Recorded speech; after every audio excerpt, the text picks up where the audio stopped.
This is Democracy Now!, democracynow.org, the War and Peace Report. I'm Amy Goodman as we continue our live broadcast from Doha in the Gulf Emirate of Qatar, where the 18th COP, that's Conference of Parties, is taking place, the UN Framework Convention on Climate Change. We turn now to look at how young activists here are loudly and unequivocally calling for drastic action to stop climate change. They're urging the United States and other wealthy nations to deeply cut their greenhouse gas emissions and compensate poorer nations for loss and damage from weather events caused by climate change.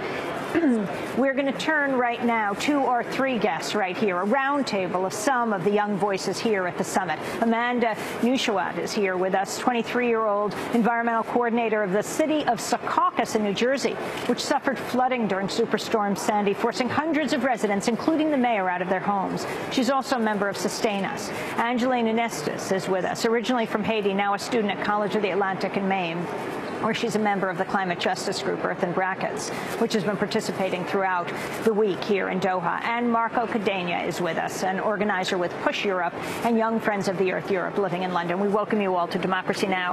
The other day when I saw you, Marcos, you weren't wearing this T-shirt that says Push Europe, People Before Polluters. You were wearing one that said Weapons of Mass Destruction. What was the image?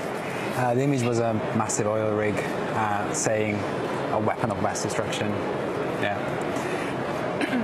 Talk about why you're here. Well, we came here with a clear message to governments. We want developed nations to act now on climate change. We can't wait. There is a decade to waste. But we're also using this opportunity for capacity building back home. So at the moment, in Brussels, we have 100 activists training and getting ready for the next year when the COP is going back to Poland, and we're going to work really hard to build a movement and actually make a real splash and get that out into the public domain, because this climate change is the biggest ever threat humanity faced, and we need to step up all together. Amanda, you are what, the climate change coordinator in Secaucus, New Jersey? Environmental coordinator. Environmental coordinator. How old are you? I'm 23. What does that mean, the environmental coordinator? Well, I work on green initiatives, and I advise the mayor and council on any kind of environmental issues that we can basically tackle in the community. And I reach out to young people. We have green summer festivals, and we raise awareness about important environmental issues. What did Superstorm Sandy mean to you? Has it changed the way people in New Jersey and around the United States view climate change? Absolutely. The reason why I'm here is to share our story back in New Jersey. After all the panic subsided after the hurricane, a lot of people came to me as environmental coordinator to ask about climate change. What's going on with that? What conference are you going to? Can you tell us a little bit more about it?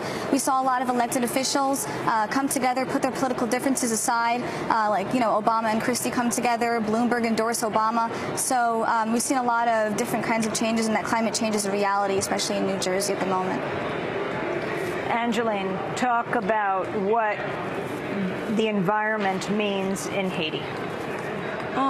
Environment in Haiti mean a lot, because Haiti is a country that has been hit by severe extreme climate events for almost every year. So there is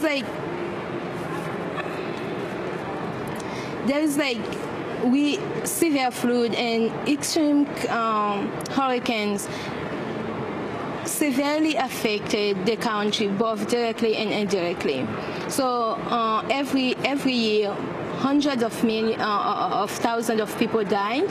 Many have been displaced, and others stay homeless. So as a youth, I think it's my responsibility to take part in this kind of activity, to say something about, to do something about it. I would like to see climate justice. I would like to see a new Haiti. What does climate justice mean to you? Climate justice, for me, is eradication of poverty. So that means that the developed countries need to take their responsibility by by delivering on finance, which is key for a country like Haiti to address its adaptation needs. Marco, what does climate justice mean to you? All that, including the fact that currently the emissions in the atmosphere is about 75% are coming from developed countries, countries who have been emitting for over a century, and now they're trying to place the burden on developing countries for those who barely have enough to eat. So we have a severe injustice here, which we need to address, and we need to echo. So climate justice, in a very, very nutshell, means eradicating poverty through allowing poor countries to develop cleanly and sustainably, and opening up technology, finance, and getting developed countries to reduce their emissions as fast as possible. I want to thank you all for being with us. That does it for our show today. We'll be back here tomorrow. Amanda Nesheiwat and Angeline Annesteus and Marco Cadena. Thanks so much for watching this report from Democracy Now!, your daily independent global news hour. We don't accept advertising or corporate funding, but rather rely on donations from viewers like you.